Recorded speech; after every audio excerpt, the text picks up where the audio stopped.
Oh, I just burped. Hey guys, it's Alexandra Harbushka here. I am founder of Life with Herpes. It is Thursday. It's almost Friday. Um, yeah, so I'm excited. Who's not excited for it to be almost Friday? Anyways, welcome. I'm founder of Life with Herpes. I have had oral herpes since 2003 and genital herpes since 2011. So I have had herpes for almost 20 years. It's been a very long time. It is something that I have learned to live with. When I first got it, it was not something I was obviously doing well with for the obvious reasons. There's so much taboo, there's so much stigma, there's so much negative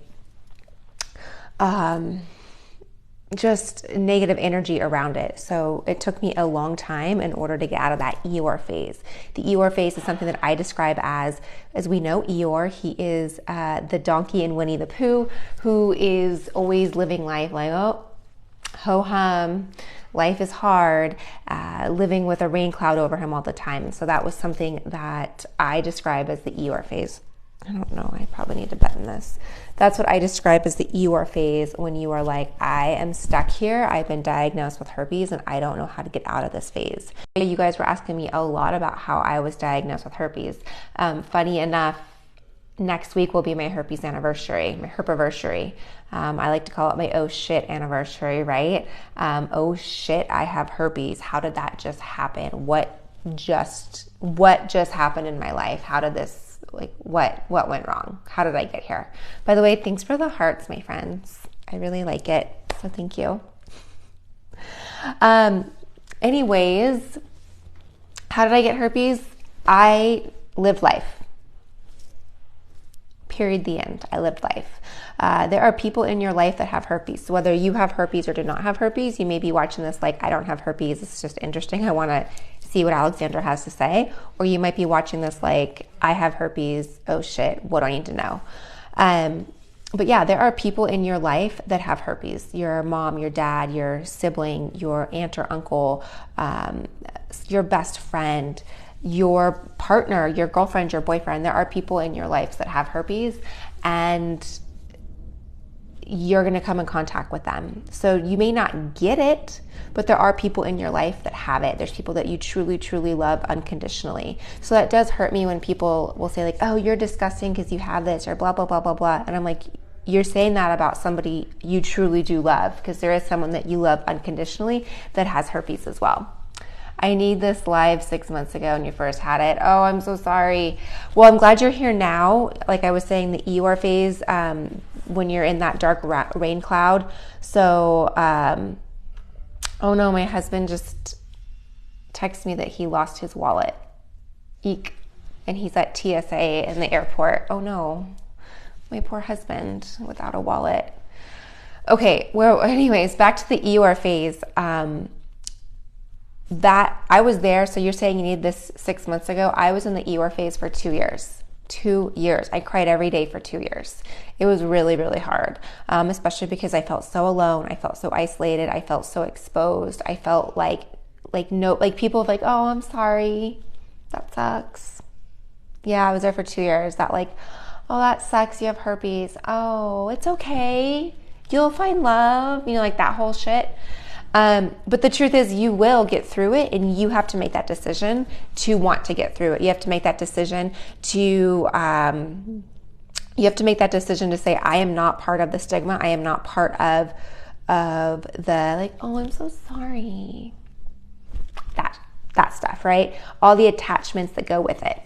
So how do you do that? There's a lot that goes into it. Like I said, it took me 2 years. Number one, I would say you need to find out exactly what is hurting you. I had a different idea of what was hurting me than you may have a different idea. What were the thoughts you had about herpes prior to having herpes? Was it like, oh, the people who get herpes, like, you know who gets it, like, you know what they do. Like, you know, like, well, obviously that's why they have it. Or, well, yeah, like they did that person and like, duh, that's why they, like, obviously we know why they have it, right? So all these things, and all of a sudden you're like, well, oh, I have it. Oh no, you know what I mean? So you have to detach and you have to unwind from those herpes thoughts that you personally had and start to unwind them. Was the person that had herpes, whatever it is, and are you really that person, and start to unwind it? And I believe that you will find that you are not that person at all. You're saying you used to think promiscuous girls got it until I got it myself, and I've only ever been with one man. Exactly, an exact point. We have these thoughts of like promiscuity or irresponsibility or poor hygiene or just an open, like maybe not promiscuous, but have had lots of partners throughout like the years, like maybe been single for a long time, you know, like there's a type of thing. Not being irresponsible with your health care, things like that. And these are all false conceptions or false thoughts that go with it. Truly, it doesn't matter if you've slept with one person, 0 people, 500 people. 2 out of 3 people have HSV1 and 1 out of 6 have HSV2. So there's a lot of people that have it. Like I was saying earlier on this, that there's someone that you love unconditionally in your life right now that has herpes.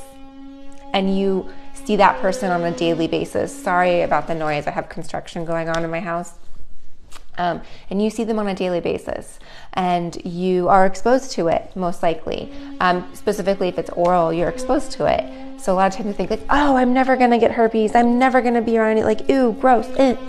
Well, you actually are surrounded by people that have it, and you love them.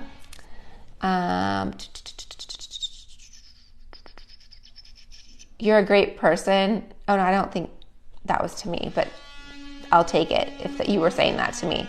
Let's see. Let me read through. What does lysine do for you? You've heard about it. Yeah, people were asking me a lot about lysine. I actually have it right here. This is the lysine I personally take. It is from Palmera Health or Natural Cure Labs, formerly known as Natural Cure Labs. Lysine is an essential amino acid. It's a protein. It is this particular.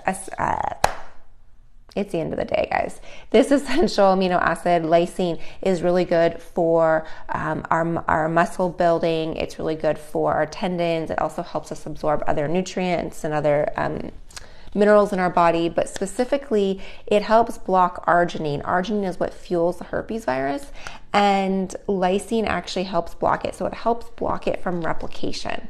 Replication, when we hear the word replication, we don't want the herpes virus to replicate, right? Like replication equals outbreak, replication equals viral shedding.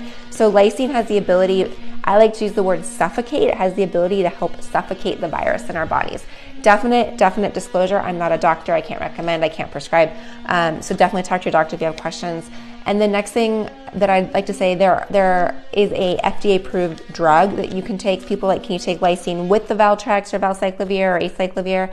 Yes, there are different things. They help each other. They're definitely a support of one another. They also help work together. So it definitely will help with that. This is when I have it all. It's also is linked in my bio if you want to order this particular one. It's really affordable. I love it. You use the promo code Life with Herpes, you get 10% off as well. So I think that's a great deal. Oh my gosh, I wish my husband was home so I could show him this. He's so sensitive about it for years. Why am I struggling over my words today? He's so sensitive of it for years. I totally understand. I do this often. I also these also go onto YouTube. If you want to go to Life with Herpes YouTube, you can check them out. I do put these all on YouTube. My husband is on a couple of them as well if you want to talk to your husband about it. You've only had 2 outbreaks since I've had it in 6 months. Most painful thing you've ever experienced. So yeah, so 2 outbreaks is pretty good. Your body is definitely coping. It's definitely like learning to live with the herpes virus. So I'm really glad you found this page. I know when I was super alone when I first got herpes, so I'm glad that you're here so you can learn information. You can figure out how to prevent outbreaks. Lysine is something that has really, really helped me personally with outbreaks. So if you're not on lysine, this is what you want. This is the brand you want. Yeah, you said your husband was shocked when you were still dating him. I know we get so insecure thinking like, well, no one's going to date me, or as soon as they find out, they're going to leave me or whatever. And the truth is like when you love someone, you love someone. You don't care if they have herpes or not. When you love them, you love them. And what is heroes? What is herpes? Herpes is a virus. HSV, herpes simplex virus. It's a virus that we pick up just through life. 2 out of 3 people have HSV1, which is commonly known as oral herpes, and 1 out of 6 have what's commonly known as genital herpes. It's extremely common, and it's something that causes annoying blisters or bumps. So, and it has an awful stigma attached to it. It's so hard to tell because it can lay dormant for so long. So that's a really good point. Typically, the incubation period of herpes, so when you first, let's say, are contracted or are exposed to it, most people get their first outbreak within 2 to 14 days. 2 to 12 days. So within the first 2 weeks, you typically will get your first outbreak. However, the ironic thing about this virus is, like you were saying here, Ryan, is that it can lie dormant for weeks, months, years, even decades before you get your initial outbreak. So you can have herpes, be a carrier for herpes, never have an outbreak, never know, never been tested for it, because why would you be tested for it if you don't have any symptoms? And all of a sudden, your partner, or you're in a monogamous relationship, you're married, your partner gets this outbreak, and you're like, where did this come from? And it must have been dormant for a long time. What do I use to suppress outbreaks if having back-to-back outbreaks and on antivirals? Back to lysine. I'm a big fan of lysine. I was just talking about that. And then the other thing that I like to use in addition to is monolaurin. This one is the lysine and monolaurin. I have one that's just monolaurin. Monolaurin is made by the same company. They work really great hand in hand. When you click on the link in my bio, you can purchase it, but there's also a ton of like resource information for you to read it as well. Monolaurin is lauric acid, which has the ability to help dissolve the outer layer of an enveloped virus. What's an enveloped virus? It's a virus that has a fatty lipid shell around it. That fatty lipid shell prevents our immune system from penetrating it to do what it needs to do, to fight it, to crush it, whatever our immune system does. And so we can't penetrate it. So monolaurin actually dissolves it or disrupts it so that our immune system can get in there and fight it. So with all that being said, that in addition to lysine can be really helpful. This monolaurin specifically helps with immune system. It helps with viruses. Herpes is a virus. Lysine is specific for herpes, but using them together as a married pair can be really, really helpful. I don't have it even after 7 years in a relationship with someone who has it. Yeah, so my husband doesn't have it as well, and we've been together for 8 years. So exactly, just because you're with someone doesn't mean that you're gonna get it.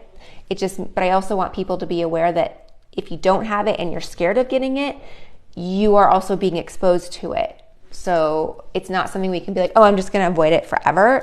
There's people in your life with it. I'm seeing a lot of people saying that they lost their virginity and they got herpes from that person. That's a hard one, especially like with the stigma attached to it. Can you use lysine with HSV2? So lysine is specific for herpes, so HSV1 or HSV2, it doesn't matter which type. God bless you for helping with this. Oh, you're welcome. I am happy to be helping with this. Sorry for all the noise I have going on. Thanks for all the hearts, you guys. Where are my comments? You've had it since you were 17, now you're 23. So how are you doing with it? You've had it for 5 years. That should be enough time that you know what it's doing or know what it's not doing or know when you're getting an outbreak or know when you're not getting an outbreak.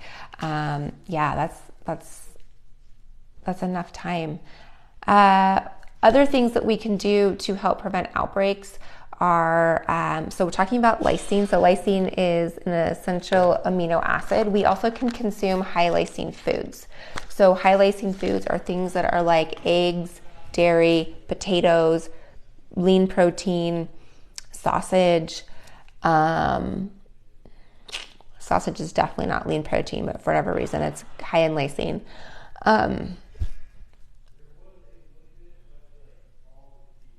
I think that's off the top of my head. Things that are high in arginine are chocolate, coconut meat, like the shredded coconut or coconut milk.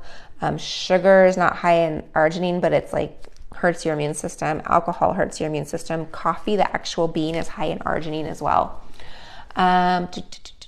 My My husband gave it to me the time I was 22. Now I'm 52. I had no one to talk to about it. But I'm remarried for 15 years and never gave it to your husband. I can imagine at 22 never being able to talk to it, and your husband may or may not have known that he had it. You know what I mean? It's something that hasn't even been really discussed until the last 2-3 years. I've been talking about it since 2017, but it really hasn't been even that vocal. You've had it since February. You're just about to be 18. I'm really glad that the people that are just diagnosed are here, because it's really important that you learn this information. It's really important that you take it and live your life knowing what it is, not being scared of it, not feeling like you're a victim to it, not feeling like you can't live your life and be who you want to be. I truly believe that I had to settle. I believed I wasn't going to get married, or if I did, it wasn't going to be someone that I actually loved. It was going to be someone that I had to choose because of my herpes. I thought that I didn't know if I'd be a mom. I didn't know if I'd be as confident as I was. I thought that who I was as a woman was now taken from me. And none of that's true. Definitely it's not over. I found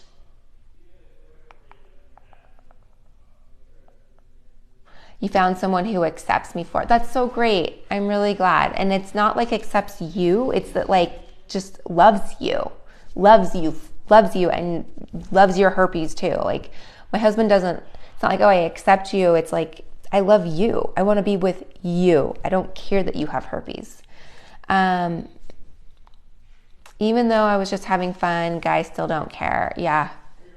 A lot of people don't care. Some people do, and that's understandable as well. What about the post-herpetic neuralgia? It's so painful. So some people have sciatica or nerve pain, and that is the virus moving into the body.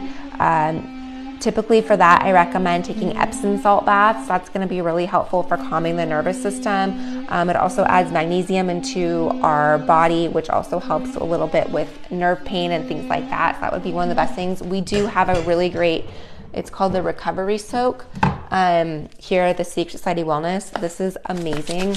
This is actually 3 baths right here. It's not just one, but there's great things in it like sea salt, chamomile, oregano, geranium. These are all things that are really great for herpes outbreaks also. So it also can help, not only does it help with the pain, but it can help with the soothing of the wounds. It can help with calming our nerves, getting us rebalanced, and also adds magnesium into our body, like I was just saying, which is helpful for all that.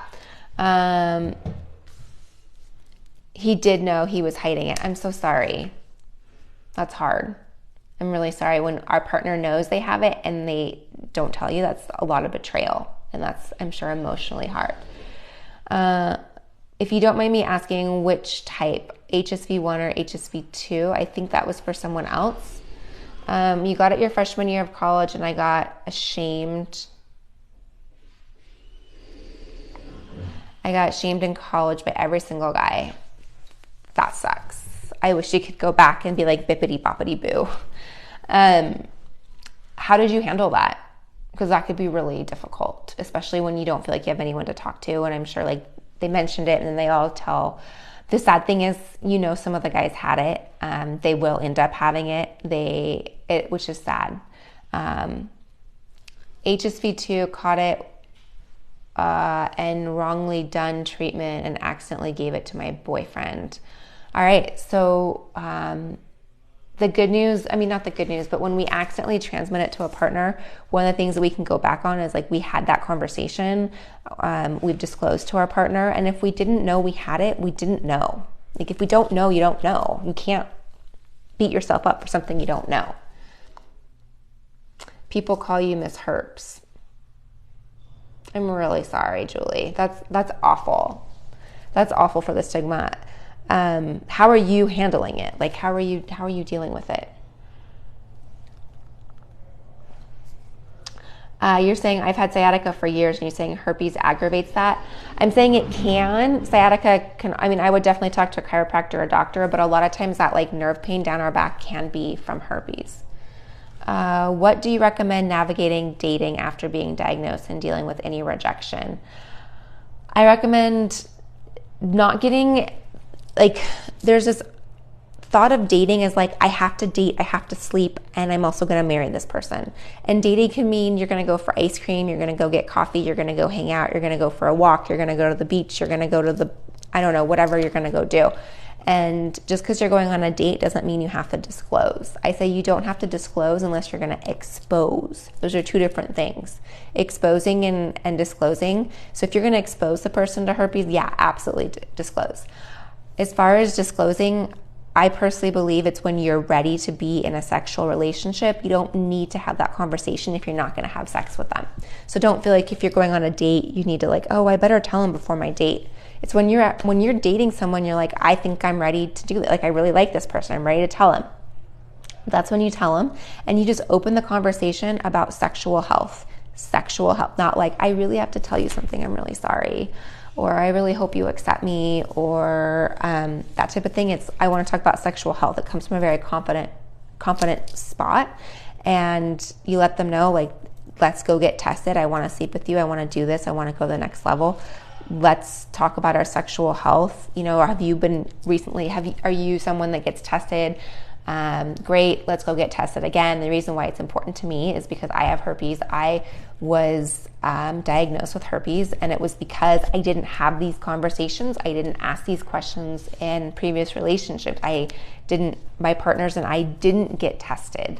And so that's why I have this. This is why going forward, this is something that's really important to me. I don't want to get anything else, and I don't want to accidentally, unknowingly give you something that I don't know I have. So let's talk about this together. What do you feel comfortable with? All those things. And like, just talk about it in that way.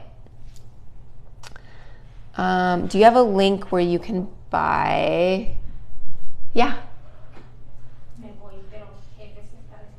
Oh, okay. Perfecto. Gracias. Hasta luego.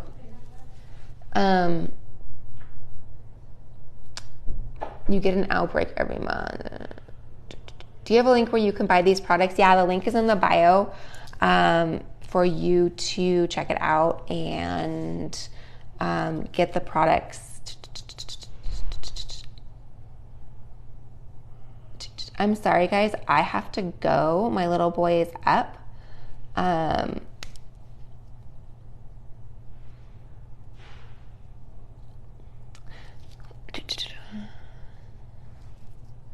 Wait, long story short, someone's ex-wife said he was sleeping around on a trip he went on. She went around saying he gave her genital herpes and they were on her leg. Does this happen? You can get genital herpes, you can get herpes basically anywhere, oral or genital. The herpes virus specifically prefers our lips and our genitals. Sorry, there's like yelling in my house.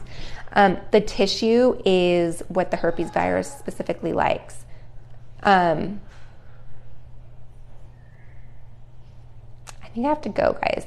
But anyways, it can be anywhere in this region, right? It can be below your belly button. It can be on your hips. It can be on your butt. It can be, I personally get mine on my tailbone.